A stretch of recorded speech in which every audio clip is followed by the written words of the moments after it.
buying their goods, guess what? We can't borrow money. And the minute that we stop borrowing money, we can't buy their goods. Okay, so we've got a huge problem. We're both, China and the U.S. are leaning up against each other like two sticks, just like this. You remove one and the other one's going to fall. Remove this one, that one's going to fall. We need each other. Now, all of a sudden, you get it to where the ships don't work. No shipping going on. Okay? Well, I'll tell you what. China's stuff doesn't get over here on planes. There's no way planes could carry that stuff. Right? It comes over on ship after ship, carrying container after container. How many have seen those big ships? Roy, you've probably seen those ships being out in the Navy, coming across the Pacific Ocean there. Okay, from China right to the U.S. coming in. I used to see those ships coming in all the time when I was working out in Seattle. Okay, literally hundreds of containers on one ship full of, Chinese stuff. And so you have the economics impact of all that. You have the star from heaven, wormwood coming down, okay, and giving us a water shortage. Sun, moon, and stars. The days being short. Now, I'm saying all of this, recapping this for one purpose. All of this, okay, together, you go, man, this sounds horrible, right? Here's what the angels in heaven just said in verse number 13. Woe, woe, woe unto the inhabitants of the earth, right? For what? For what happened? What's coming. Okay? So basically they're saying, yeah, what you've just gone through is a picnic so far. Okay? Literally. It's like an amusement park. Okay? Compared to what's coming up. Woe, woe, woe, woe unto you. And all of us who would be there would go, I know, isn't this horrible? The wormwood came down, and we don't have water, and the sea is turned into blood, and all of the marine life is gone, and we can't ship, and the angels would stop us and go, no, no, no, no. I'm not talking about what happened. I'm talking about woe unto you for what's coming. Right? See how bad it's getting? This is getting really bad. Now jump into chapter number 9, verse number 1. The fifth angel sounded. And I saw a star fall from heaven unto the earth, and to him was given the key of the bottomless pit. And he opened the bottomless pit, and there arose smoke out of the pit, as the smoke of a great furnace. And the sun and the air were darkened by reason of the smoke of the pit. Okay? We know that this bottomless pit is where it will contain the serpent at one time, and holds the serpent, and holds those angels who sinned in Genesis chapter 6 that we talked about. All that part is in that bottomless pit. And so this angel comes down, he has the key to this bottomless pit, and he opens it up, and all the smoke and everything comes out of that bottomless pit. Okay? And it darkens the air, and it darkens the sun, and all of that stuff. Look at verse number 3. And there came out of the smoke locusts upon the earth, and unto them was given power, as the scorpions of the earth have power. So, for some reason, these locusts come out, and they have the power to sting with poison. Okay? So they're like a hybrid locust. They're not like the locusts that John the Baptist was eating in the desert. Okay? These are the locusts that you don't want to put in your mouth. Not that you want to put any locust in your mouth, but you know what I mean. Verse number 3, and there came out of the smoke locusts. We read that. Scorpion locust. Verse number 4, and it was commanded them that they should not hurt the grass of the earth, neither any green thing, neither any tree. Now remember, that green comes down and burns that grass, but that doesn't mean it's permanently burned, right? Okay, that stuff grows back after a little bit of time.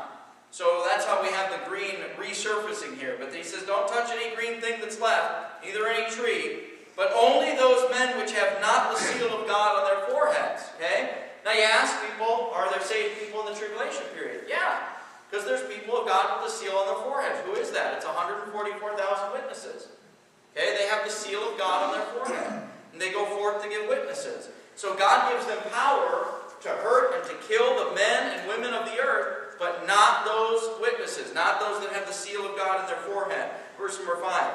And to them it was given that they should not kill them, but that they should be tormented 5 months. They're going to be tormenting these people. And their torment was as the torment of a scorpion when he striketh a man. Okay? So it's not going to be an instant death. Right? This is going to be a slow, painful, agonizing death. Right? And we see in verse number 6, and in those days men shall seek death. And what does it say? And shall not find it. That's what we were talking about this morning. Okay? People are going to seek death. Because of these these scorpions that come out of the bottomless pit and start stinging people and injecting them with poison, whatever it is, they are going to be rotting away literally from the inside out, and they are going to be wishing to die. They're going to be seeking for a way to die, and they're not going to be able to do it. How would you like that? Being in so much pain that you're ready just to say, you know what, it's over. Look, 9/11 should have taught us that people can get to a point where they seek death. Okay? If you've ever watched the videos of those people diving headlong out of the Twin Towers and hitting the ground and heard that horrible noise as they hit the ground, those were people who got to the point, and I don't blame them one bit, but they got to the point where they said, you know what, death is better than this. Because they were burning in their offices up there. And so men can get to that point. Look at verse number 6. And in those days men shall seek death and shall not find it, and shall desire to die, and death shall flee from them. Okay? And the shapes of the locusts were like unto horses prepared unto battle, and on their heads were, as it were, crowns like gold, and their faces were as the faces of men. So this locust is some kind of hybrid. I have no idea if they're going to be the size of a horse. It sounds like almost they have like the armor of a horse on them. I don't know if that's some kind of hybrid beetle or something like that. But really, anything's possible at this point, you know? You look at places like Plum Island. Has anybody ever heard of Plum Island? Okay. Well, Plum Island is a place out east, right around the New York area, Cape Cod area. And look, they're doing all kinds of experimental stuff with bugs. And I'll tell you something, that's where Lyme's disease developed. You didn't have Lyme's disease, 50, 60, 70, 80 years ago. Lyme's disease started because it was a hybrid disease that they injected into ticks. Those ticks escaped off the island, and this is all documented. And the first place that it showed up was in a place called Lyme, New York, which is right off the coast, right across the bay from Plum Island. And so because that was the first place that they ever saw a case of Lyme's disease, they called it Lyme's disease. Okay? This disease that makes you ill. So there's all kinds of hybrids going on out there. Well, this is a supernatural hybrid, okay, that comes out of the bottomless pit. What I'm just trying to do is draw some parallels for you, because I think we look at some of this stuff and we go, oh, that's a lot of fiction, supernatural gobbledygook. But I'll tell you something. There are real, very real things that are happening that are pretty similar to the stuff going on right here. Okay? So as we read on in verse number 7, the shapes were like unto horses prepared in a battle, and on their heads, as it were, crowns like gold, and their faces were as faces of men. Verse number 8, and they had hair as the hair of women, and their teeth were as the teeth of lions. And they had breastplates, as it were, breastplates of iron, and the sound of their wings was like as the sound of chariots, and many horses running to battle.